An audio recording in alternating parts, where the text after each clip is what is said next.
Welcome to day 6.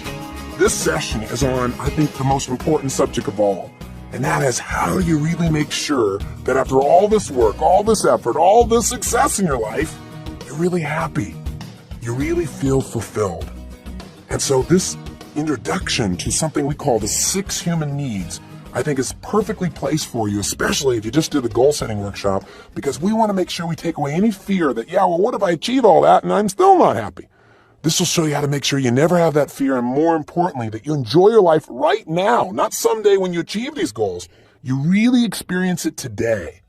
So we want to talk about what is it that causes people to be fulfilled and what causes us not to be fulfilled. We want to find out what's the difference between what I would call leverage and drive. Because no matter what you do in life, whether you're hitting a baseball as a professional major leaguer, or you're doing something like going out and working on computers and you're creating songs or music or writing books, or you're designing corporations, or you're constantly figuring out how to debate a legal issue and be effective, there is an emotional side to everything you and I do. And it's a component that most of us try to ignore because we're just trying to get the job done. But it's the part that not only fulfills us, but fuels us as people. And unless you understand that fuel, unless you understand that drive, then you'll always be looking to get a short-term burst of energy through discipline or focus, but you'll never be in that place of just flow, where it just happens, where it's just automatic, where you surprise yourself, where you say, this is magical. This is what life's about. I love this. We've all had moments like that. And I want to share with you the secret of how to have them all the time. All the time? Yeah, all the time. So that when you're not in that state, you know exactly what to do to get back in that target zone where you are your best, where you contribute the most you can contribute, and where you feel the greatest juice of life on a consistent basis, not a spotty, hope it comes back kind of basis. See, part of what it is intellectual. It's part of it is understanding the goal of the game of life. It's pretty hard to win the game of life when you don't know what the goal is, and most of us don't. We think we know what it is, and then we achieve the goal and we say, is this all there is? And we've all had this conversation before, right? But I got a new answer for you. An answer that when you get it, it'll change your life forever if you'll use it. So let me give you a little background. I received a phone call from a gentleman who really wanted me to work with him. And he was in the south of France, and so I said, well, why don't we wait till I come there to do my program there? I was doing a date with Destiny in Cannes. And so I got to the program, and some interesting things had occurred in my life. And I was not in a happy state. I was feeling very frustrated, and I couldn't figure out why exactly. And in a few moments, when I share a little more, you'll understand the why. But all of a sudden, I was not myself. You ever been in that place? You don't understand why. You just don't feel good. You don't feel like you're yourself, but you're not sure why. Well, I was kind of in that place, and the final note for me is I had this opportunity to be with this man, this amazing guy, and I wasn't sure I wanted to do it. He was going to pay me a fortune. I still didn't know if I wanted to do it. I lost my drive. I mean, I couldn't remember ever being like that. I don't know if you've ever been in that place where you're just disturbed with yourself. But I think it's a good place, by the way. It doesn't feel good, but it is good. You know, I've learned in life that there are 4 classes of experience, I think. I thought of this on a run recently. I said, class 1 experience in life is something that feels good. It is good for you. It is good for others. And it serves the greater good. Those are the peak experiences in life, aren't they? I'll tell you what class 2 experience is. Something that does not feel good, right? Does not feel good, but is good for you, is good for other people, and serves the greater good. Those are the ones most people want to avoid, but those are the secret to a joyous, successful, and fulfilling life. Class 3 experience, something that feels good, but is not good for you, is not good for others, and does not serve the greater good. And this is the crap you do on a regular basis, isn't it? At least I know I've been guilty of this in the past. And here's a class 4 experience. Something that does not feel good, is not good for you, does not serve others, and does not serve the greater good. So why the heck would we do it? Fear or just old habits? Patterning. And these are the worst things of all. I'll tell you what I think the secret to a successful, happy, fulfilling life is. It's learning how to convert class 2 experiences into class 1 experiences. Learning how to take those things that don't feel good, but really are good for you, really serve others, good for others, and really serve the greater good, and making them a class 1 where it also feels good to do those things that are good for you, good for others, and serve the greater good. So here I was doing something that didn't feel good, but it really could serve the greater good. It certainly would serve this other person. It would serve me because, listen, for me to coach someone else, I learn. I'm the one who gets the greatest gift regardless of economics. The real challenge, the real ability is figuring out how to turn something around. And whatever I learn, I can apply to my own life. But I thought, why do I keep doing this? And I kept thinking, I'm seeing the same problems in people all over the face of the earth. In that seminar, there were people representing 28 nations. And I'm reading them, and everybody's got the same basic problems worldwide. In fact, I said, you know what? There aren't that many problems. There's probably only about a dozen problems. So I got in the shower, and I kept thinking, but why do people have these same problems worldwide? I don't care if it's a total top professional athlete. I don't care if it's this multi-billionaire that I work with. I don't care if it's a child in the South Bronx. I don't care if it's a person from India, from China, a person from Singapore. I don't care if it's from Australia, England, France, Italy. I don't care. The U.S., any place I've gone in the world, any place people have come to me, I see the same problems. So I got in the shower. Don't you ever notice how the most important things come to you when you're in the shower and there's no paper pencil nearby? I'm in the shower. I got soap in my eyes. I'm just at that moment, all of a sudden, wham! This stuff starts coming through me. I got the answer. My brain just goes, here's the answer. Here's the answer to why everybody does whatever they do. Here's the answer as to why everybody has the same problems. Here's what it is. So I jumped out of the shower, and I couldn't find the towel, soap in my eyes. I'm dripping wet. I'm running outside, running around naked, looking for a piece of paper. I got a pen. I finally start scribbling like crazy. I got the answer. I got a whole nother level of answer. And I call it the 6 human needs. I began to realize, it started like this. I'm in the shower, my brain said, same problems worldwide. But all these people in different parts of the world have different belief systems. They've grown up in different cultures. There are different rules, right? They have different backgrounds, different experiences. How could they have the same problems? And I thought, is it possible? Because all human beings have the same needs. Well, that would make sense. I thought, but why would they have the same problems? And I began to ask myself the question, is it possible that these needs are inherently in conflict? And that's why we have the challenge. I thought, nah, God wouldn't do that to us. And I thought, no, it'd make life more interesting. Probably make us have to grow more. Probably make us try to figure things out. Let me play with this. And then all of a sudden this started coming through me. So let me just give it to you with no more build-up. You're saying, give it to me, Tony. What is it? Tell me. Here it is. There are 6 human needs. These are so simple, but pay attention and listen. Got a piece of paper? You might write them down. First human need. This is not a desire, by the way, before I tell you. This is not a request. This is not something you want. This is the need that all human beings have. And that is, number 1, the need for certainty. The need that we can be certain that we can be comfortable. The most fundamental need is certainty that we can avoid pain and gain pleasure. This is our survival need in essence, isn't it? But I'll tell you something, this is a humongous need. This is one of the most fundamental needs that human beings have to have just to be able to live their life. I mean, think about this for a moment. Have you ever had a moment in your life when you felt like you had total uncertainty, like you had no idea what was going to happen and it freaked you out inside? You felt completely unstable because of it? I know people who live in Los Angeles know what I'm talking about when there's that earthquake. Now listen, when all of a sudden you're not sure where the floor is going to hold you up, where the ceiling is going to stay up above you, nothing else matters. You can't function except to think about how you're going to survive. This becomes your primary need above all else. Because for most people, certainty equals survival. It's that important to our lives. I said, this stuff started flowing through me. I began to realize, oh my gosh, no wonder I don't feel like myself. For the first time in my life, I'm missing my certainty. You say, well, Tony, why would you miss your certainty? I mean, you're on such a roll. All these people responding to you. People flying in from 28 nations to hear what you have to say. It's got to make you feel like you're somewhat certain about what your life's. But you know what's interesting? I had a friend that I talked to who told me about this doctor that does these great measurements of all the organs in your body. And it was just a totally holistic thing. And he measures your body to find out the age of your organs. In other words, you might be chronologically, you might be 35 years old, but your liver might only be 25 years old because you've really done a good job. You haven't drunk a lot of alcohol, you haven't abused your body, or if you have been abusive, you might have a 50-year-old liver as an example. So I thought it was fascinating. I'm always looking at interesting ways of measuring and improving and so forth. So I went to see this guy. And so I did all these tests with him and everything else, and he said, God, your organs are in great shape and everything else, and he did some just standard blood tests and so forth. And then I just forgot about it because I had most of the measurements right there. And he said, boy, you're in an amazing level of health. You've got an amazing level of vitality. Your organs are in incredible shape. So I'm feeling really good about myself. And I don't think about it. I go on, I'm doing my stuff. And each day I get my messages and I look down and this doctor's called me. So I'm so busy. And so I asked my secretary, I said, would you please call him and tell him I'm really sorry. I can't get back to him. I'm really busy, but just send me the report and that'll be great. And so she calls him and tries to get back to him, and she says, he really says he needs to talk to you. I said, well, just tell him I'm really sorry. I'm so busy, because I really was.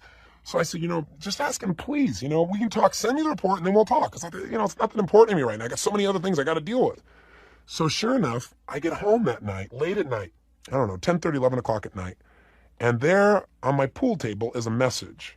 And it's from my secretary, and it says, the doctor says it's an emergency. He must speak to you. He will not talk to me personally. He said it's an emergency. And I thought, what? And at first I got mad. Because you know what? I thought, what kind of message is that to leave for somebody? And there was no phone number, so I couldn't call him. It was 11 o'clock, 10:45, 11 o'clock at night. So I was mad at my secretary. I was mad at the doctor. I was mad at all this stuff. And then my brain went, oh my God, what could it be? What could it be? All of a sudden, what? Uncertain. I thought, it's nothing. It's nothing. And I thought, well, what's the worst that can happen? Worst that can happen would be cancer. Tons of people I've seen have had cancer. I've talked to people. I've watched people. I know how they turn around, see people eliminate from their body, and I wouldn't have cancer. Maybe I was exposed to something, radiation. Maybe I was exposed. My words are going through my head a million miles a minute, right? And all of a sudden I got uncertainty. So I get on the phone with the doctor the next day. And by the way, I said, I'm not going to freak out about this. There's nothing freaking until I know what it is. Maybe, I don't know what it is. Maybe he wants a ticket to a seminar. Who knows, So sure enough, I get a hold of him the next day. And he says, I need to speak to you. I got him on the phone. I said, well, I'm here. So I'm talking to the phone. He goes, I should speak to you in person. I said, I cannot come up to LA. I need to speak right here and now on the phone. Whatever it is, tell me what it is. Whatever you think it is. What's the deal? I said, I didn't come to you because I was ill. I was healthy. I came to you to see how healthy I was. He said, yeah, but I did this blood test on you. He said, I have to tell you something, Tony. You have an immense amount of growth hormone in your body. I said, when did you get your first clue? He said, no. He said, you don't understand. He said, you have a tumor in your pituitary gland. I said, excuse me? He said, you have a pituitary tumor. He said, I don't know that it's cancerous, but it's there, and it's stimulating your body to excrete all this growth hormone. I said, wait a second. I've been this big since I was 17 years old. I said, sophomore in high school, I was 5'1". I grew 10 inches in a year. He said, Tony, you have so much growth hormone in your body, you have this disease. And he gave me this wonderful label. And I said, hold it. Because fortunately, if you listen to the tape on uncertainty, I've learned not to get too certain too quick about anything, to get many opinions before I make a decision. I said, hold it. How do you know this? He said, well, this blood test, and it has all this growth hormone. You have this much growth hormone, it means this. I said, so you don't actually know for certain that this is true, but you're telling me. He said, listen, I'm telling you, you have one, and we need to get you in here right away. He said, I think we're going to have to do surgery. I said, surgery? Surgery on what? He said, surgery on your brain. So you're going to do surgery on my brain based on one blood test? I said, are you crazy? I started going nuts. He said, you got to take this seriously. You can't be in denial. I said, listen, I'm not in denial. I want all the facts, but I want the facts. I said, explain to me this test. He said, well, I can't explain. It's too complex. I said, try me. I'm a pretty intelligent guy. Walk me through it. I was getting madder and madder, right? Because I felt like it's like giving me the voodoo curse. And he said, well, I can't explain it to you. I don't thoroughly understand it myself. It's a new test. I said, you don't thoroughly understand. I'm managing myself. I'm like starting to get you where I'm going to scream at this guy, right? And at the same time, I want to hear what he has to say. So long story short, you might guess what this did to me. I thought, he's crazy. He's insane. And my brain goes, what if he's not? And for the first time that I can remember since I made the changes I made almost 15 years ago, I felt this emotion of uncertainty at a scary level, like uncertain whether or not I'm going to live a full and long life. And I was like battling in my head, and I really have a great deal of pride of how I control my focus, and I did a really good job, but I had my moments where it would pop back in. I thought, this is crap. I said, send me all the material. I'm going to read everything about it. I'm going to study everything about this and read it for myself. But you know what? I started reading all this stuff, and guess what? Have you ever read about doctors, for example, when they're in med school? They start studying a disease, and sure enough, they find that they have all the symptoms. You start manifesting them. So I said, I don't even want to read this because I'm starting to create all these things in my head. I got to be so careful here. Plus, I got to go on the road. I'm not going to buy into this. So I went on the road to the south of France. And that's where this all started. And that's where all this sense of uncertainty was. The end of the story is I certainly got a lot of variety in my life from this, as you might guess. I met a variety of doctors, and they all tried to tell me how significant and unique I was with this problem that I had. But I didn't buy into all that, and it literally took me traveling around the world to get to 5 doctors before I finally got to someone who made sense to me and who could prove to me beyond a shadow of a doubt what I really believed, which was I was fine. I went and did an MRI, and I said, I don't want to put anything into my brain. I don't want to put any radioactive dye into my brain. I got nothing wrong now. We stick that in there, I'll have a real problem. So he said, okay, well, we have this non-radioactive stuff that'll make the picture show up better. He said, I'm on your side. I agree. We over-test. I agree some of the tests are invasive and create problems. He was a great doctor. He said, but when you go do the MRI, he said, if they see an abnormality so we can see exactly what it is, when they roll you back out, they'll give you this stuff that's non-radioactive, but it'll make it show up. And I said, all right, on that circumstance only. So I got put in this MRI. You want to talk about uncertainty? This thing's shaking like crazy. You feel like on a little coffin being pushed in. I hope you've never had to have the experience. And sure enough, I'm in there for I don't know how long. The thing slides out. I'm ready to get off, and the guy says, don't get off. He said, we have to give you something. I said I wasn't going to take that. He said, you said you weren't going to take it unless there was an abnormality. And there is one. And I lay back down on the slab, and they push me back in the machine. And that's when you really have to practice everything you've learned, which I did. I said, I'm not going to get upset till I know exactly what it is, and whatever it is, I developed certainty by my faith. My faith that I'm here for a reason, I got a purpose, and whatever it is, I can figure a solution, I can make it happen. And if not, then I'm going to make sure however long I'm here, that I maximize it. I've done a pretty good job of that so far. I'll continue to do it. So I came back out, and then I had to wait half a day to find out what it meant. The doctor got me on the phone, and I said, so what's the deal? And he said, well, it's true. You've had a pituitary tumor, and he said, that's why you grew 10 inches in a year, because it put this pressure on your pituitary gland and released all this growth hormone, and that's why you exploded in growth. That's why you have these huge hands, huge feet. That's why you exploded in size. But he said, but then the tumor infarcated on itself. Horrible term, infarcated. Right? But I said, what does that mean? He said, it collapsed in on itself. It literally starved itself and disappeared.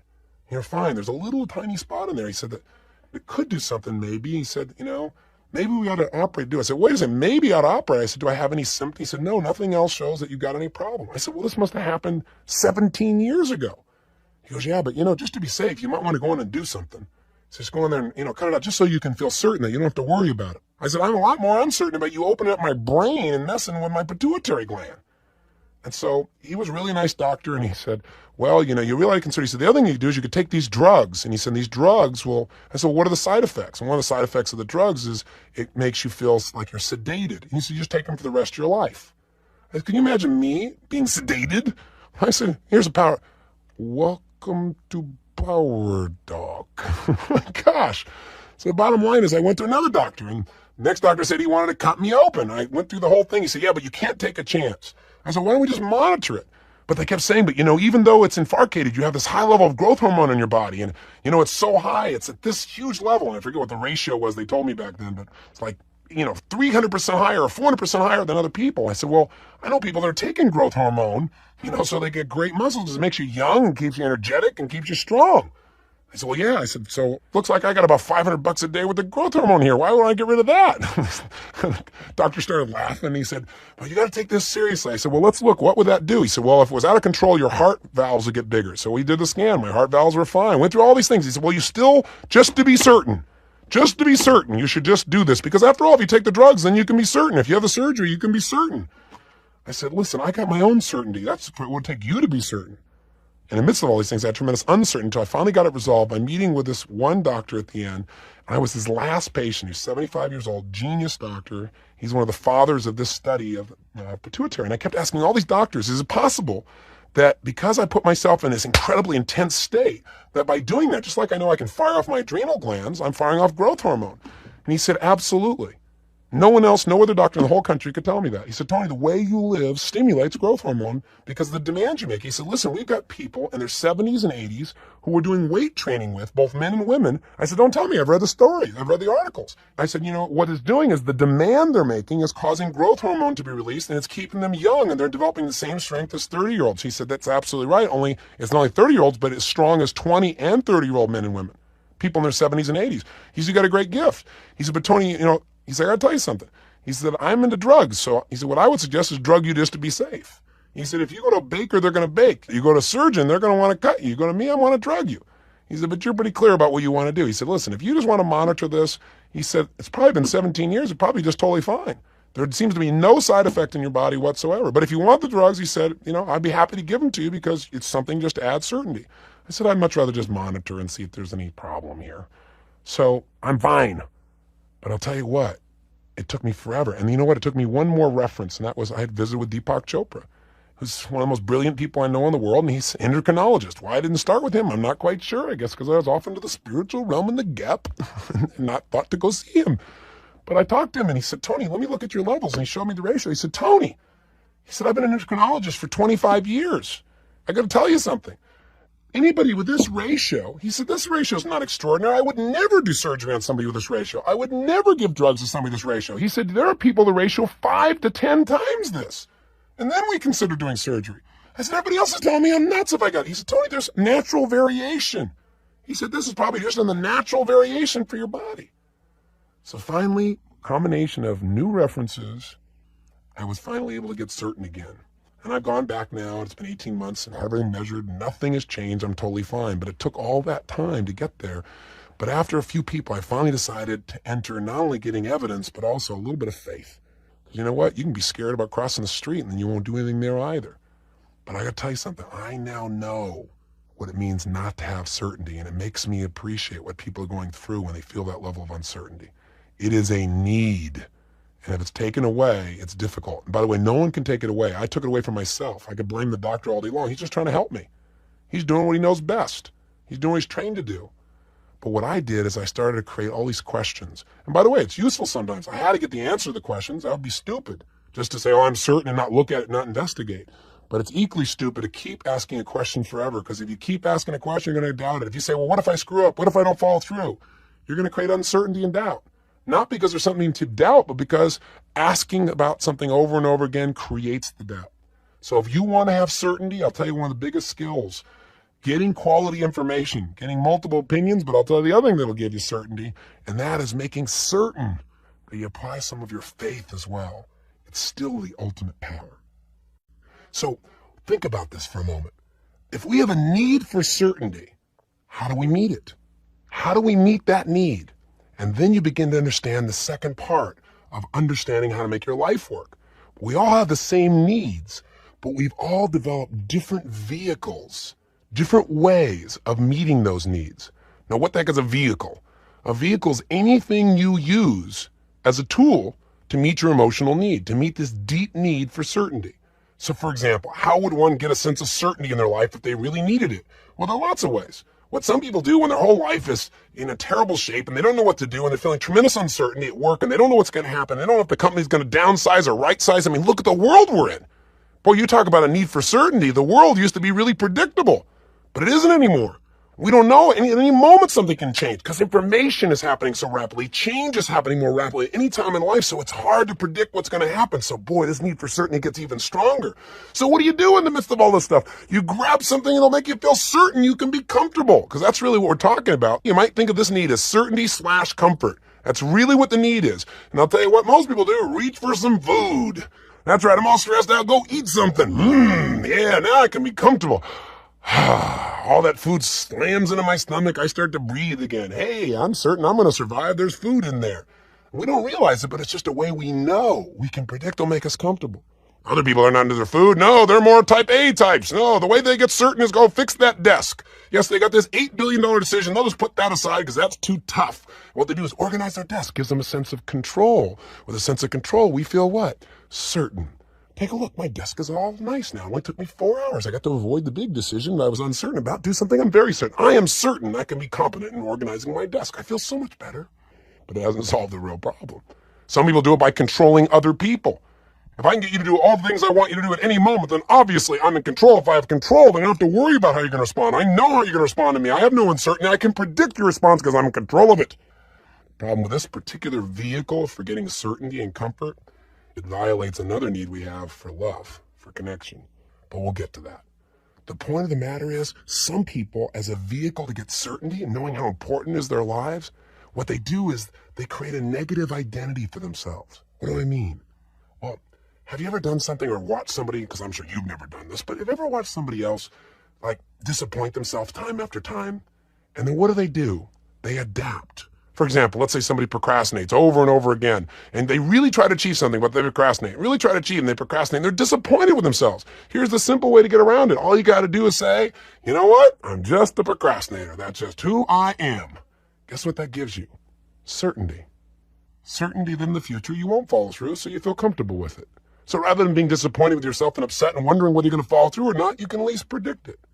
Some people try consistency as a way to be certain. In other words, if I can just do the same thing today and the same thing tomorrow and I have the same basic regimen, then I can predict my life. I can predict my life. I have certainty. But again, the problem with that is the world is changing too rapidly.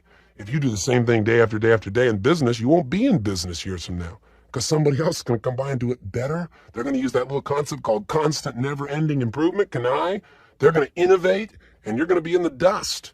So that old approach to prediction by consistency, it just doesn't work. The world is changing too fast. Now, what are some positive ways? And by the way, on these vehicles, think of it this way. Some vehicles are neutral. What I mean by neutral is, they meet your need, but they don't really improve your life. Some vehicles are destructive.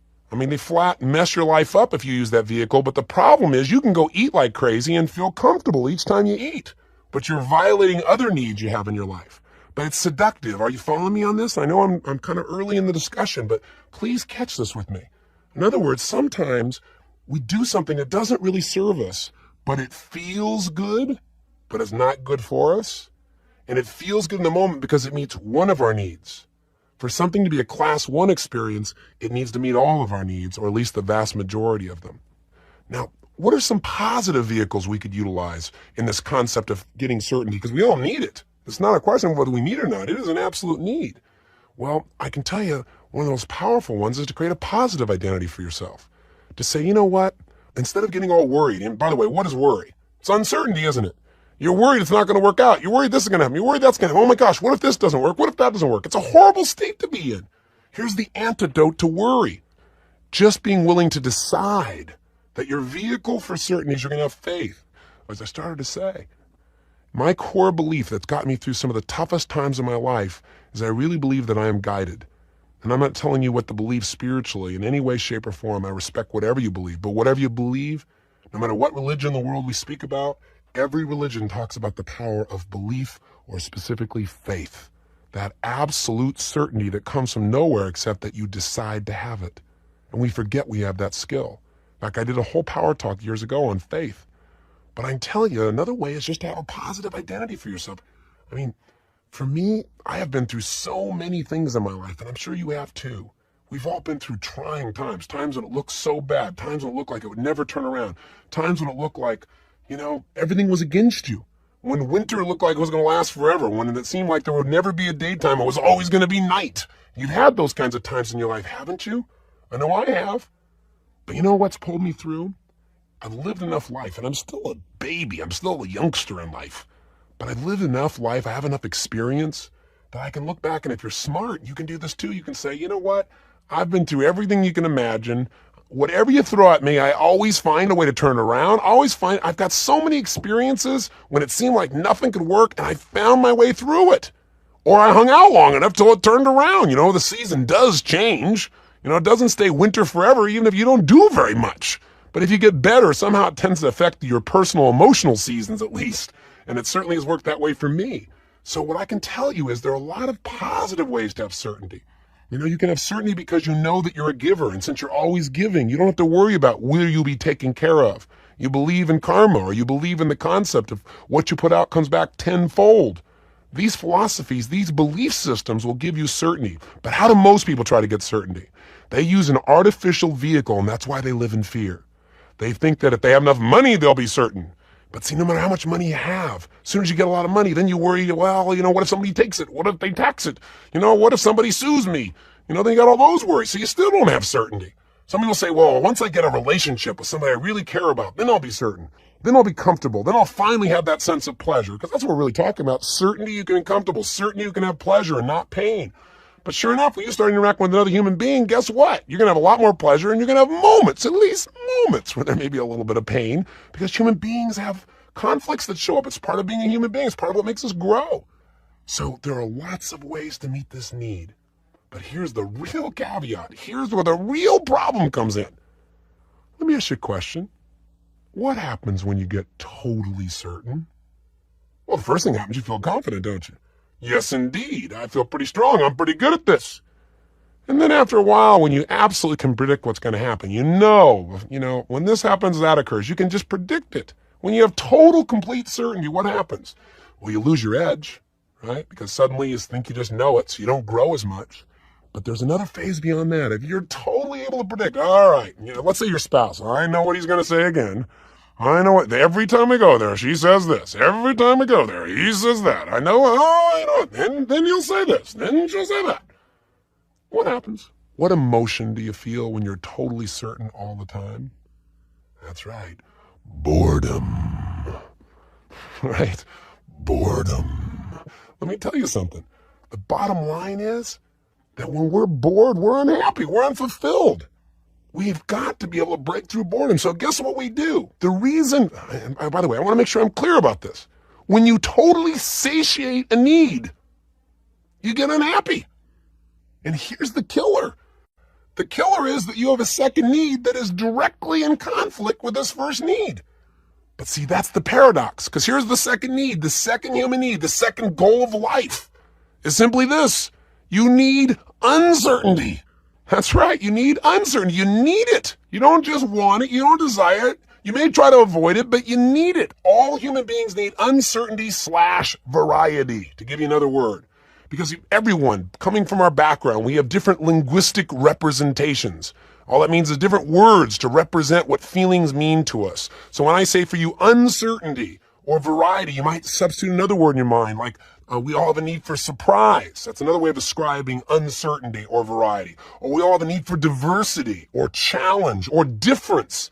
I mean, this is where the excitement of life comes from. Certainty can give you that comfort, right? Certainty can give you that sense of peace. But see, if you just sit around in peace all the time, you're one bored sucker. You don't know what's going to happen. And I'll tell you something. This man who was inviting me to come see him, who was in the shower thinking about, who wanted me to coach him, he had everything in life he could imagine. He had 2 daughters that totally love and adore him, think he's the greatest thing on earth. He has a person in his life who will take care of everything, his right arm. All he has to do is say, I want this, and it occurs. He's got homes all over the world. In fact, he had just won this big award because his home had one of the finest or the finest home in the south of France, the finest garden in the south of France. He has this amazing yacht. He has more money than he can spend in his entire lifetime. And guess what? He was totally depressed. Why? Why? I mean, here's this man's got all his dreams, and he's depressed because he was so certain he knew what was going to happen, when it was going to happen, how it was going to happen. I mean, he had no surprise in his life, no challenge, nothing he's uncertain about. He was working so hard because his whole goal is, he said, Tony, I just want to be at peace. I just want to be at peace all the time. He said, I don't know what it is. I have a hard time being at peace. Well, guess what? You're never going to be at peace because you're not designed to be at peace. You want to be at peace, go get dead. That's dead. Dead equals peace. Right? Life is movement. Life is emotion. Life is feeling. And guess what? Our Creator was smart enough to give us needs that appear to be in conflict, but actually serve us. We have a need for certainty, and simultaneously we have a need for uncertainty. And that is a paradox. You remember what paradox means? Paradox simply means you have 2 things that appear to be in conflict, but they actually are complementary. They serve us. And I'll show you how it works if you're smart, if you know what to look for, if you pay attention to what I'm talking about right now. Because here's what you do. Think about it. How do we get this sense of uncertainty in a positive sense? We just said we don't want to be totally uncertain, but we don't want to be totally certain either. Either one of those is a terrible place. If you're totally uncertain, you're freaked out. If you're totally certain, you're bored. And I'll give you a quick example. Think about this. How do you get that sense of variety in your life? And when is it triggered? Well, let's take a context. Let's look at relationships for a moment. So let's say in the very beginning in a relationship, what are you looking for? Well, you're looking for a lot of things. And I'm not going to mention them all because they meet some of these other human needs. And I want to keep you a little bit of suspense and not confuse you. So let's just look at one need. Part of what you want is you want certainty that this person is somebody who really cares about you, right? This is somebody who really loves you. This is somebody that you can depend on if you're going to be in a relationship. This is somebody that you're going to be stimulated by mentally, emotionally, psychologically, sexually, every sense of your life. So, but what happens when you're totally certain in a relationship? What happens? You get bored. So then what do people do? Well, they have a need for uncertainty. So I'll tell you, they do one of several things. Suddenly they find that uncertainty, that variety, that challenge in their work. And the person says, why aren't they home with me anymore? Because there isn't the same level of variety. There isn't the same stimulation. Or they finally decide this is the wrong person for me, and they leave that person. They say, it's just the wrong relationship. It's boring. It's not stimulating anymore. It's not growing. I need more variety in my life, so I'm going to go out with somebody else. Goodbye, our relationship's over. Or the person may cheat on this person. In fact, here was one of the big questions I've had over the last 4 or 5 years, especially a date with destiny. Because I've realized throughout the years that what controls human behavior is our beliefs and our values. And I would see people, and I'd read, and they'd share with me their personal lives, and I'd see this person as really a good human being with really high standards for themselves, really high values as an example. And I'd read about this woman, and she'd be cheating on her husband. I'd be thinking, but this is totally in conflict with her values. How could this be? And then it became obvious when I understood the 6 human needs. She was very comfortable with him, but she had no surprise. There was no challenge. There was no creation. There was no uncertainty there. And she wanted it so bad. So she chose a poor vehicle. And as a result, now here she's in this, and she felt bad about it. But you know what's interesting? People will violate their values to meet their needs. It's not a good thing. If you pick the wrong vehicle, it creates more pain.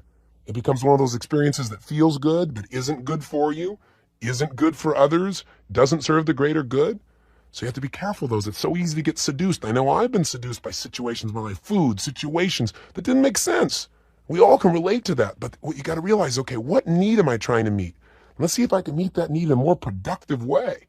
So coming back to the example of relationships, so some people get it out of their work now and then the relationship suffers. Some people do it by way of leaving the relationship. Some people do it by way of cheating. Some people do it by just saying, I won't be in a relationship. I'll find it from some other area of my life completely. So it's not just limited to relationship. Relationship is one vehicle for creating both certainty and uncertainty simultaneously. And anybody who's been in a relationship has probably experienced both of those emotions. But let's go back to uncertainty/variety, that second need for a moment. And let's discuss just briefly a list of potential vehicles for creating these feelings. Let's take a look at some of the things you do day to day to try and meet these needs. I'll give you a classic example. Why do you go to a movie? Why do you go to a sporting event? Variety. Surprise, uncertainty. You're not sure. I mean, if you knew exactly how the game was going to go, and you could predict who was going to hit what at what time, and you knew exactly who was going to win or lose, do you think you'd really go? Maybe if you're really craving certainty, I guess. But usually most of us go for the variety, for the surprise. Why do you go to a movie? Because you know that the hero's not going to get killed. You're certain that in the end, at least you won't get killed. But in the meantime, you get to vicariously have their uncertainty, the uncertainty of the character. In fact, don't you usually get mad when in the end they hurt the person you knew couldn't be hurt? Right? Because it took away something you were counting on sometimes. Think about it. Have you ever gone to a video store and rented a video? Of course you have. Have you ever rented a video of a film you've already seen? I bet you have. Why? Why would you rent a video you've already seen? Well, the answer's obvious. You're certain it's going to feel good. And you're also hoping you've forgotten enough that maybe there'll be some variety for you there. See, that's the bottom line. Now, what are some of the other sources? Well, some people use alcohol. I mean, culturally, we reinforce this idea that alcohol is a way to instantly create a change. Because think about it. When we talk about variety or uncertainty, we're talking about a state change. We're talking about changing the way we feel. And when you drink alcohol, or if you take a drug, you have an instant change in your biochemistry. You have an instant radical change in your state. But I want to remind you of something. These are destructive ways of meeting your needs. They may meet your needs in the short term, but they'll cost you in the long term. These are class 3 experiences. They feel good in the short term, but they aren't good for you. They don't serve other people, and they don't serve the greater good. And it's so easy to get seduced into these vehicles. But I want to tell you something. The reason we don't give them up is because they meet some of our needs. But I want you to think about your needs in one more distinction. Think of each one of these needs on a 0 to 10 scale, where 0 is no fulfillment and 10 is total fulfillment. You know, by drinking alcohol, for example, you might feel a sense of variety, a change of state, that on a scale from 0 to 10 might feel as good as a level 3. But it's not totally fulfilling, is it? Because it's going to bite you the next morning, and you know it. So it's not totally fulfilling, unlike something where you know there's no downside. It only feels good. Those tend to give you a level 9 or 10. So one of the seductions in life, as I mentioned, is that very often we want to make a change. And we say, why can't I get myself to change? Why can't I get myself to stop overeating? Well, I'll tell you one reason. Because right now you perceive that eating gives you certainty, you can be comfortable, and it gives you variety. Or you perceive that doing drugs or using alcohol, you're certain it'll give you a change of state, a surprise, a variety. So it's very difficult when it's meeting some of your needs, but it doesn't meet all of them. And part of what I'm going to show you how to do in this tape is to develop some new patterns of fulfillment. So you don't just get rid of something. If you ever try to stop smoking, and smoking used to make you comfortable. Smoking when you're bored gave you something to do, gave you some variety, some distraction. If you don't find a new vehicle that's just as easy to use, that'll give you that comfort and variety right away, then you're going to go back to smoking. You're going to go back to drinking. That's obvious. That's the biggest problem. Discipline never works because discipline says, I'm not going to do this vehicle anymore. But discipline's not enough because if you don't replace the vacuum, your needs still have to be met. So you go back to the old vehicle you know works. Doesn't work perfectly, doesn't work well, but it works enough that you're going to keep doing it. Does that make sense to you? What else do people do? I'll tell you, in relationships, what some people do, things get so certain, they pick a fight. Because guess what? This relationship's too predictable. It's too good. Let's do something here, create a little variety in here. They don't do it consciously, but they do it unconsciously just to get some difference going. Now, some people just go get a new relationship for variety, or they go get a new job, or they get a new location to live in. But the problem with all these is they don't last. You can get variety by a simple conversation. If we have a stimulating conversation about some new idea, it's fun. It's variety, but it doesn't have anything negative to do with it like some of the other things we've mentioned. You can take on a brand new challenge, and taking that challenge creates some uncertainties in a positive sense that'll make you grow. You can do something like learn something new, or you can do what I call re-chunk your focus. Start to notice the little things. So hear me now. I don't care what you do for a living. I don't care what your environment is like. There is variety there. You just have to look for the difference. But see, unless you know what the goal of the game is, you're going to miss out. You got to say, how do I get variety? And by the way, that's what I want you to answer right now. How do you tend to get certainty in your life that you can have comfort? Do you avoid situations, for example, that you think might be confrontational because then you're at least certain you can be comfortable? Of course, it never works long term, does it? Because it's really not good for you. It's not good for the other person. Feels good. Doesn't serve the greater good. What class is that? That's right. Class 3 experience. You want to avoid class 3 experiences. And they're very seductive because in the short term, they tend to meet a little bit of your needs. But I want you to think about this.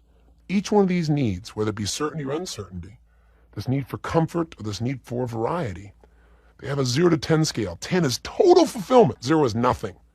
A lot of times, for example, you could go try and control other people and be somewhat successful at it. So you feel a level of fulfillment of maybe level 4 on a 0 to 10 in the area of sense of certainty. I'm controlling people. But it's not really totally fulfilling. But it's fulfilling enough you may not change. So I got a question for you, because I'm going to show you how to change these things if you want to in a few moments. Tell me this. How do you try and get certainty in your life? How do you try to be certain you can be comfortable? You can avoid pain and gain pleasure. What are some of your strategies? What are some of the good ones? What are some ones that may not be so good? I want you to think about that. Because by the end of this tape, I'm going to have you make a list of these. You don't have to write them down right now, but I want to start planting the seed in your mind. How about variety? What are some of the ways you create uncertainty in a positive sense? What are some of the ways you create surprise in your life? How do you create those kinds of challenges and that diversity? So now, we understand the paradox between these two needs. What do we need? We need certainty / comfort. Certainty we can be pleasurable, we can avoid pain, and we need uncertainty, a sense of variety and surprise. And there is a way to meet both of these. Now, let's go to the third need. The third human need. The third goal of life for all human beings, whether they know it consciously or not, is we all have a need for significance. Significance. Now again, we all have different words, different linguistic impressions of what these emotions mean. So I'll give you some other phrases that mean significance. We all have a need to be needed. That's one way of being significant. We all have a need to feel important, a need to have a sense of purpose in our life, to feel like we're unique in some way, to have a unique sense of meaning for our lives. That's all about significance. This is not a desire. This is not something you just want. This is a need. This is up there with your physical needs. This is the emotional need of your life that drives all human beings. And this is the driving force in human beings' lives. So what do I mean by this? What are ways we do this? Well, let's look at vehicles really quickly. One of the ways that you can feel significant is tear everybody else down. See, I'm more significant than you are because you're terrible. That's one way. And unfortunately, this is what happens to a lot of people in the culture. Another way to do it is violence. Listen, if I live in the hood in LA and no one's paying attention, they make me feel like I'm unimportant. I pull out a gun and stick it to your head. You watch how fast I'm significant. Instantaneously, I'm a significant person. See, that's one of the reasons that violence has been with humanity for so long, because violence is an instantaneous way, instant way to be significant. If you didn't have any education, any background, you didn't work at anything, you've been frustrated, overwhelmed, you're violent, you're significant. Unfortunately, it works, and that's that. When something works, when something meets a need, you're going to see it over and over again. Because if there's one phrase I'd like you to think about, it's this: whatever human beings do, they have a reason. And the reason is, at some level, they believe that their current behavior, their current approach, either consciously or subconsciously, they believe it's going to meet one of their needs. Even if it hurts other needs, they know it's going to meet one of them, so they do it anyway. What's another way of meeting the need of significance? Well, some people do it through a negative identity. Well, if I have a disease, if I have some psychological challenge disorder. So here this person is. This person has this tremendous feelings of fear and pain, and they feel down all the time, and they're depressed, and they don't know why, they don't know what it is. And so then they go to a well-meaning psychologist or psychiatrist who's been trained to look for these specific criteria, these specific symptoms. And when they find them, now they know what they can tell them they are. Now, you are a manic depressive. And the person's like almost relieved, like, oh, it's not my fault. It's me. And then they tell everybody. Say, oh, you know what? It's amazing. I went to a psychiatrist and I know why this is happening to me. It's because I'm a manic depressive, or, it's because I'm an obsessive compulsive. Now we have this wonderful term. So guess what? Two things happen. Now I am certain, at least, why this is happening to me. I'm also certain that it's not my fault. It's, of course, a disease. But more importantly, it gives me significance. You gotta understand, this is the way I am. I can predict it. You got to be able to know that this is what I got to deal with. It's just part of what I'm dealing with in my life. Plus, some people almost brag about it. It's like a badge of courage. Some people getting ill gives them significance. No one was paying attention. No one made them feel important or needed. And suddenly they're ill or deathly ill. And everyone comes and spends time with them. Suddenly they become important. See, subconsciously our brain learns many ways to meet needs. And some are destructive, some are neutral, and some are very positive. What are some other ways of doing it? Well, positive ways, some people feel a sense of significance by learning certain things, by knowing the answer. And by knowing the answer makes them feel like they have a special purpose, something they can contribute, something that's unique. Some people do it by just degrees. Doesn't matter what they're learning. It's the fact that they've achieved certain letters after the name. And that means uniqueness. That means distinction. Listen, when you hear the word doctor, that brings up a different distinction. Senator, that brings up a different distinction. And depending upon what people do in life, everyone wants significance. Now you might say, well, I'm not like that. I'm not into my ego like those people. I'm a spiritual person. I'm not seduced by all that materialistic crap. Not me. I'm a lover of God and people. I feel united with all that is. And yet, isn't that your way of feeling significant? To know that you have a relationship with your Creator. To know that you have that understanding. That's your way of getting significance. So don't make somebody else wrong because they picked a different vehicle. They're not wrong and you're right. They just picked a different vehicle. The differences in people are not their needs. We all have the same needs. The difference is merely the vehicles we've learned to try to fulfill them. That's where the conflicts come up. Because we tend to look and go, that person is wrong because they try this approach. They're not wrong. They just made a different choice. One that may be less fulfilling than yours, or may be more fulfilling than yours. It's hard to judge. It's hard to make a clear evaluation of what's most fulfilling through the filter of your own beliefs. But just remember, there are lots of ways to do it. What are some other ones? Well, there's other materialistic ones, like collecting all the toys, right? Or achieving a lot. By achieving, one feels a sense of uniqueness in life, a sense of purpose. Sometimes someone feels a sense of significance, right? Like they've done something that's important. All these things drive human beings, and aren't we really interested in knowing what drives us? Because if you know what drives you, you can learn how to turn it on. And you don't have to get that temporary leverage, you know what I mean? Where you say, oh yeah, I want to work hard so I can lose some weight for the next 2 weeks so I can fit in this outfit. I'll be really looking good for the party. But see, that doesn't last. Drive is when you start seeing your body as the temple of God. Now what you do with that body may be a different level of significance. Remember what I've said, if you change your perception, you'll change your level of fulfillment, any one of these 6 human needs. And I know this idea may not have taken root yet, but it will. You'll begin to understand as I wrap these up. But let's come back to this then. What are the other ways of doing this? Well, some people do it just through style. They have a sense of uniqueness by the way they dress, by the way they speak, by the way they move, by all those funny, weird things they do. Some people feel significant because they're eccentric. They're crazy, they're bizarre, and they take great pride in it because it makes them unique, it makes them different. What's another vehicle for this? How about children? Well, what's interesting? When I ask women, and I look for women what their needs are, and I come to significance, the words that they usually claim first without me offering them is that they have a need to feel needed. Now, this is not a sexist comment, it's just what I can tell you cross-culturally I hear the most, at least in the English language and the translations of it. but men talk more about feeling important. Now, I know both of them have both needs, but linguistically, it's what people tend to represent. And it's interesting that more women will usually communicate meeting their needs through their children than men. I think that may have a lot to do with cultural conditioning, unfortunately. But children are certainly a form of significance for most of us, if we have the privilege of having them at least. Now, what's another skill? Well, developing a certain skill set can make you feel unique or significant. And, for me, one of my ways for doing this is feeling like I have an extraordinary level of compassion. That's part of why I give so much, way beyond what people would expect, because it meets one of my needs to feel like I have a unique sense of purpose and I'm doing something unique in life, that I'm giving something in a special way. That sense of uniqueness and giving and specialness is something that I get back out of my giving. So that's part of what drives me. Everyone's got their way. What's your way? What is your way or ways? What are the vehicles you use to try and feel significant? Some people use money. Some people use friendships. Some people measure it by who they know. Some people use learning. What way do you use? Really think about this for a moment. What are the things you do that make you feel significant or unique or needed? Where in your life do you have that need being fulfilled? It's an interesting idea. But let's take this to the obvious extreme again. What do you think happens? We know what happens when you satiate your certainty, you get bored. When you satiate uncertainty, you freak out. What happens when you're totally significant and go, I don't know, I've never felt that way before, and I'd like to have that problem? Well, I can give you a little clue. There is a point when no matter how many times somebody says you're great, it's like you don't need to hear it. You appreciate it, but it doesn't give you significance anymore. Just hearing something verbally, that doesn't do it. I'll tell you the biggest challenge. To be significant, you have to be different.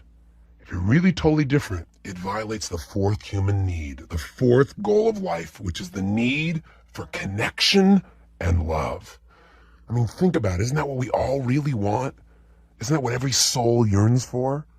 But here's the problem. If you're so busy being significant, being unique, right? What do you think happens? You're being different. And you know what? That separates you from other people. I can tell you all the celebrity clients that I have. You talk to these people and they've all gone through a phase, and some people still experience feeling separate from everyone else because they're so different. They're so unique. They're quote unquote so special. They don't have that sense of connection anymore. They don't feel like they can just go outside and go shopping. They can't just be a person. Everybody's holding them up. They have to be a certain way. They can't just be themselves. It cuts the connection. So here we are, wanting so deeply in our lives to be so special, to be so unique, and then wondering why we don't feel fulfilled because we don't feel that same level of love and connection. Now, what are some of the vehicles? Well, again, you can start out with destructive vehicles. You can get yourself, or you do something you get sympathy for and call that love because at least it connects you. You can get sick or get injured. You can commit some negative act like a crime. Again, you can use violence. Pull out a gun. What does it do? Instant significance and instant connection. You can't ignore this person who's now in your life here with a gun to your head. Why do people join gangs? Why do kids do that? People say, well, just say no. Well, it's hard to say no when you realize what a gang does. It meets four needs that are not being met at home by this child. Number one, when you join a gang, what do you have? You have a sense of connection and love instantaneously. What else do you have? When you become a Crip or a Blood, as an example, instantly you have an identity. You are significant. You walk down the street with that jacket, you wear those colors, people respond to you differently. Third, it instantly gives you variety. Think about it. Suddenly your life that was so boring has got all kinds of surprises. You don't know at any moment what might happen. There's an uncertainty. Somebody may shoot at you. And all of a sudden there might be a fight. All of a sudden all the adrenaline shooting through your body. Boy, you got some variety in your life. And yet you still have more certainty because you're not alone. You've got these other people that are part of your gang. Why do you think throughout human history people come together? Because by coming together in a gang, in a negative sense, or a club, or an organization, or a community, or a church, or anything else, you can meet all four of these needs simultaneously. By the way, these first four needs I call the fundamental needs. And I'm going to give you the last two in a moment, which are the primary and essential needs that must be met if you're going to be totally fulfilled as a person. Now, what are some of the other ways to feel the sense of connection? We can do it by our relationships with other people, with friends, with family, with our children, intimate relationships. All of these create for us a tremendous sense of connection. Sexuality is a tremendous experience of total connection. Spirituality, the sense of connection with our Creator, one of the ultimate connections of love in our entire lives that we could ever experience, and we can have it daily if we choose to.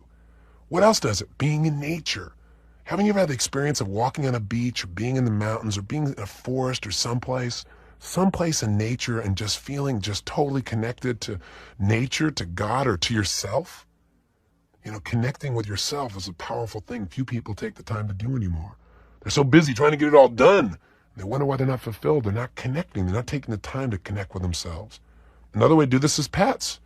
I have one friend in particular who's got every kind of animal on the face of the earth, right? Because pets are a tremendous connection. I've watched people, for example, who are elderly, who don't have anybody in their life anymore, and they get this little puppy, or they get this little cat, and their whole life changes. Because, a puppy or a dog, for example, will make you feel totally significant and totally loved. You get to meet both of them simultaneously. Just try this.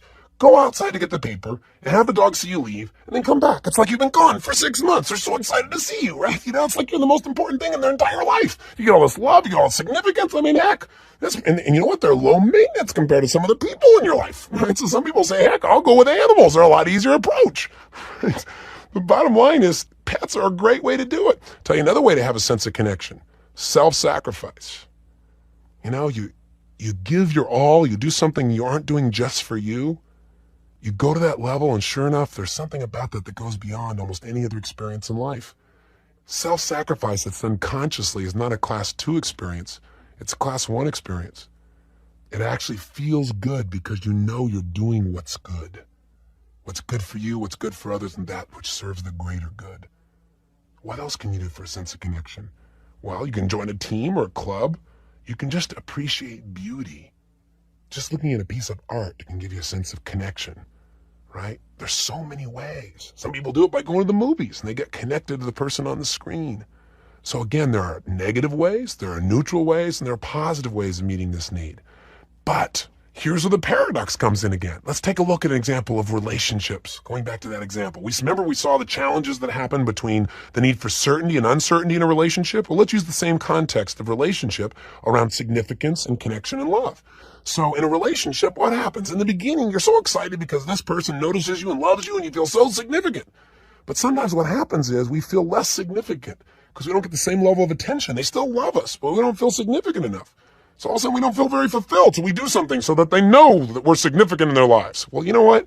When you try to demand significance, you rarely get it from somebody. Usually people get turned off, right? Isn't that what we call ego? Somebody's like going around trying to show us how important they are. What they're really saying is they're crying out saying, I want to feel like I'm important. I want to feel like I'm needed in some way. I want to feel loved.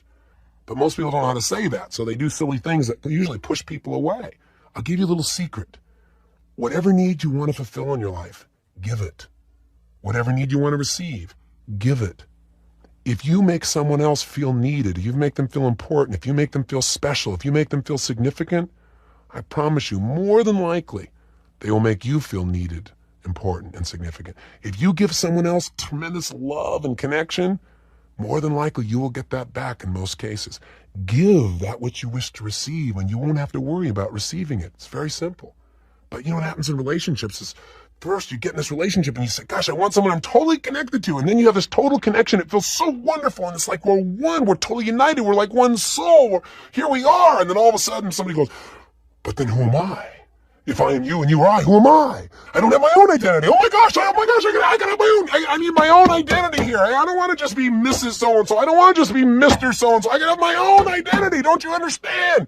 So sure enough, you go out and try and create your own identity, and sure enough, next thing you know, you're alone. You go, oh, but I don't feel connected. Oh, but I want to be. Oh, do you see the paradox? It happens in everything. It happens in business, happens in relationships, happens around financial issues, happens around virtually everything in life. So this is the challenge. That's why we see the same problems. People have different vehicles. They try to meet their needs. Usually they meet their needs very weakly. On a 0 to 10 scale, they do 2, 3, or 4, and they're not satisfied enough to really be happy, but they're not dissatisfied enough to change. That's a scary place to be. So let me tell you this. You can meet these first 4 needs and still not be fulfilled because you have to meet the last 2. The way you approach the first 4 needs will determine whether you're totally fulfilled in the last 2. The last 2 are these. The 5th need is the need to grow. We all must grow. Everything in life is either growing or dying. There is no in between. If the law of life is everything must serve a purpose. And if you aren't serving a purpose, you're out of here. And when you die, your body will serve a purpose because it'll turn into dust that something else can grow from. The law of life has got to grow. So everybody's got to grow. And we are not happy unless we're growing as people, period. There's no way around it. I don't care how much you've achieved. I don't care how many people think you're wonderful. I don't care how much you have in your life. Growth is it. And if you doubt it, look at people who are the best in the world at what they do, who everyone else seems to admire, but they're not happy. I can tell you why they're not happy. They stop growing. That's why you got to always, no matter what standard you've achieved, you got to always have a high standard for yourself. You got to know the next level is right around the corner and you got to keep going for it because growth equals life. And then the sixth need is the need to contribute, the need to go beyond yourself. These two are the primary essential needs of life because they're the laws of life. Everything in life must grow. Everything in life must contribute in some way or it's out of here, right? It's eliminated. That's the way life works. Everything must serve a higher purpose. Everything must ultimately serve the greater good, not just itself, or it will not last, including you. So think about this. Aren't you most happy when you know you've done the right thing? There's a great little book out that came out years ago called Random Acts of Kindness. It talks about just doing something where no one knows you did it. You're not doing it to be acknowledged. You're just doing it because it's a great thing to do. And that's a wonderful feeling. I think it's one of the richest feelings a human being can have. So if these are our 6 human needs, if these are our 6 goals, then what have we learned? Here's what we learned. First of all, you can meet these first 4 needs in destructive ways and thereby feel a little fulfilled, just enough that you're really not happy, but you're not dissatisfied enough to change, and you will not be fulfilled because you won't grow and contribute, which are the ultimate primary essential needs. So for example, you could get certainty in your life by controlling everybody. And on a 0 to 10 scale, maybe that feels like level 3 of pleasure, of fulfillment. You might get variety by doing drugs at level 3 or 4 of fulfillment. You follow me emotionally? And then if you go to significance, you might do it by tearing everybody else down, therefore making yourself feel more significant. I might give you a 3 or 4. And you could have connection and love by, getting sympathy all the time or being demanding and noticing that people are responding to you and then calling that love, which it isn't. But you know what? These approaches will not cause you to grow. They will not cause you to contribute, and therefore you will not be fulfilled. And that's a pretty scary place in life. When you're doing all the things you think you're supposed to do and you're achieving it all, and you're still not fulfilled. Now you'll know why. Do you get it? Boy, if you just find a few vehicles, a few of them to meet all your needs, you cannot believe. You won't have to motivate yourself. You won't have to get yourself going out there. You won't have to give you a little push, listen to your little pump-up tapes. You listen to your tapes to get educated. Listen to tapes maybe to get entertained, maybe to remind yourself of the issues, but you'll know what to do because the drive will be inside of you. And you know what? You already have this in some areas of your life. Think about it. Where is there an area of your life where there's something you love to do that for you is effortless?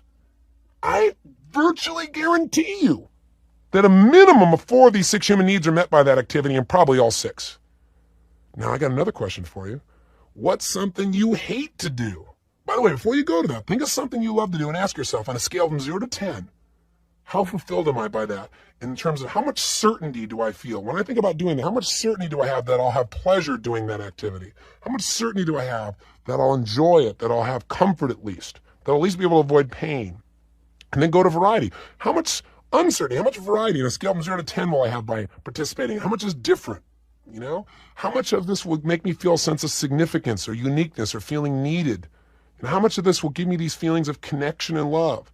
How much of this will give me growth on a 0 to 10 scale, contribution? And again, if it's something you love to do, I promise you, under your current strategy for perceiving things, appreciating them, noticing them, under your current strategy for doing things, you feel fulfilled in all 6 categories.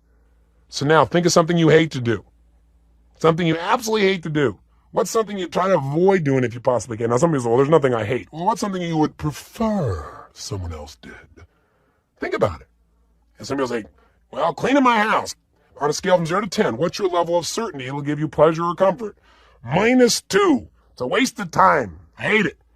Right? Just a waste. Makes me uncomfortable because I'm wasting time on other things I could be doing that are more important to me. What's your sense of variety in cleaning your house on a scale from 0 to 10? -2. There's no variety in cleaning. It's the same house, the same crap. It's in the same place. It's boring. What's your sense of significance cleaning your house? Significance? There's no significance. 0. Connection of love, 0. Growth, 0. Contribution, 0. It's not too hard to figure out. But do you know something? There are people, men and women, that if I ask in a room, who here loves to clean their house?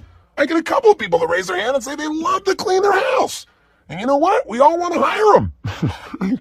Now somebody say, and I do this in seminars, I'll say, who here loves to clean their house? I mean, you don't have to motivate yourself. You're just driven to clean your house. And invariably, I'll get a couple of hands, and everybody stares at them like they're Martians or something, right? And I'll say, tell me, ma'am, do you have a sense of certainty that you're going to pleasure when you clean your house on a 0 to 10 scale? She said, absolutely.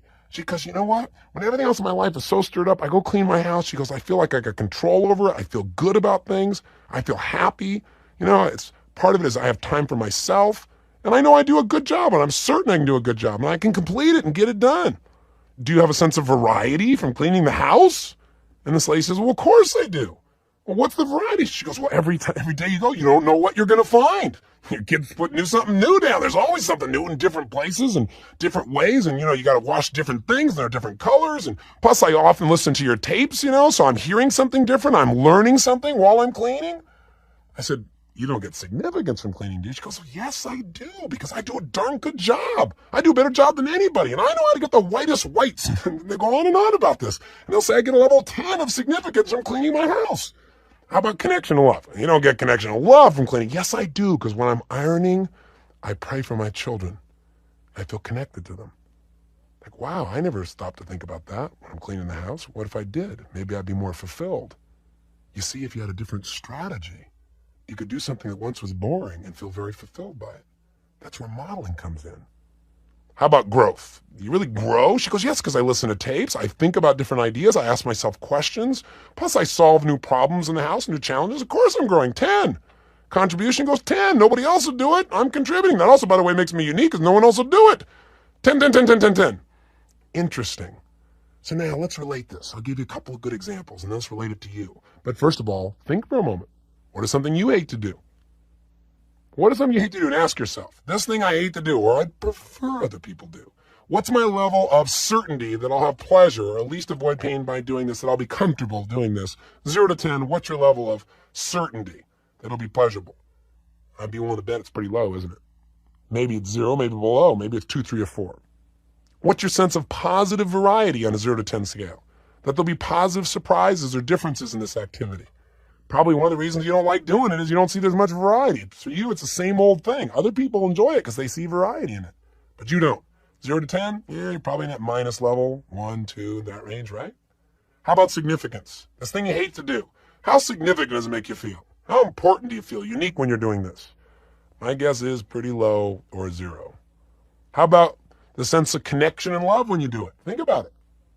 How connected? How much love do you feel doing this thing you hate to do? My guess is pretty darn low again. How about growth?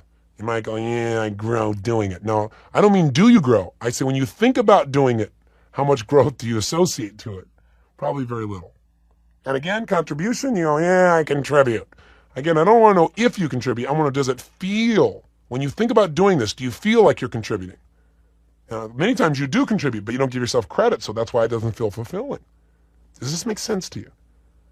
Anything in life can be totally fulfilling if you know what the goal of the game is. All you got to do is organize the game to meet it.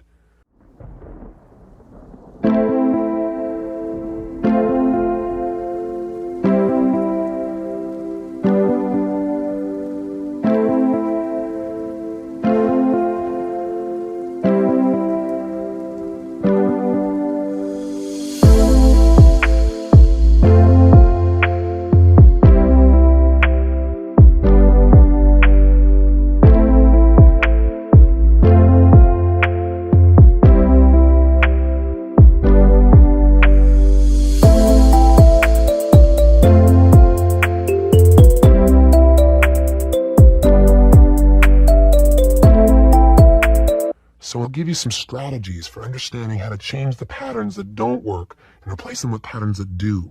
But I'll tell you the first step, awareness. You gotta be aware of what's really driving you. You gotta be aware of why you're doing what you're doing so you can make a change, so you can find a new pattern for fulfillment.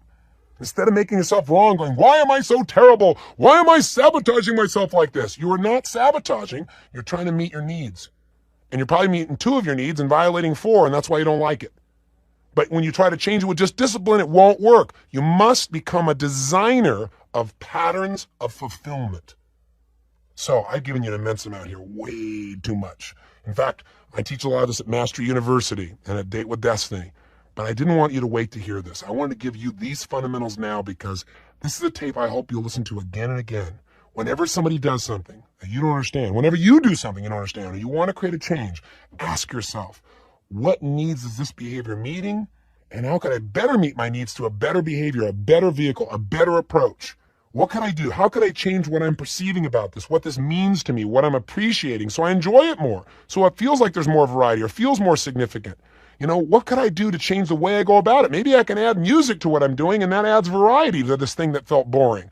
Maybe I can do something that's contributing to other people while I'm working on something that I need to change in myself. Maybe then I'll feel more of my needs being met. There are lots of ways. So here's your assignment. Very simple.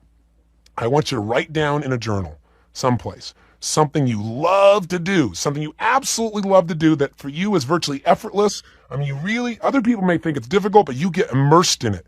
And I want you to write it down, and then I want you to make yourself a little 6 boxes. And those are the top 4 are the 4 fundamental needs. The need for certainty/comfort. You can avoid pain, gain pleasure. The need for uncertainty/variety. That there can be surprise, difference. The need for significance, feeling you're needed or important or unique, or that you have a sense of purpose. The need for connection and love. And then those final 2, the need to grow and the need to contribute. And under each one, write down on a scale from 0 to 10, how much does this fulfill me? I guarantee you're going to find out something wonderful. 4 to 6 of these are met at a super high level, and that's why it's effortless. Then find something that you hate to do. That's your second assignment, and measure it 0 to 10. As I said, you're going to find these are low levels. And then here's the kicker. Here's where the real value comes in. As your third assignment, pick something you don't like to do, but you need to do it. It's one of those class 2 experiences, right? It's something that doesn't feel good, but you know it's good for you. You know it serves others. You know it serves the greater good.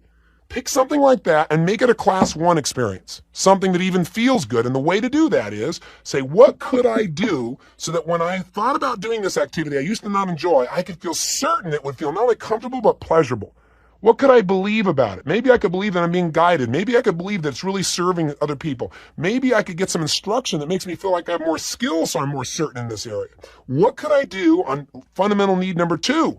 What can I do so there's more variety in this? Maybe I add music. Maybe I get other people involved. Maybe I do it in a different way. Maybe I don't know which room I'm going to start in to do this. I don't know what it is, but I do something different. Maybe I manipulate the environment. I don't do it in one room. I move from place to place while I'm doing it. There's so many different ways. Maybe I start noticing little things I didn't notice before. What can I appreciate differently? What could I perceive differently so I'd feel more variety, more surprise? What could I do physically? What would my strategy be so it feels different? Need number 3. How can I really appreciate how important this is? You got to appreciate it. The secret in life is you got to give yourself these needs, not wait for them to show up. Connection and love. Ask yourself, how can I feel more love? Maybe you've times that you're alone and you're working on something, you feel connected to God, your creator. You know, maybe it's appreciating the connection with yourself. Maybe you don't have enough time like that.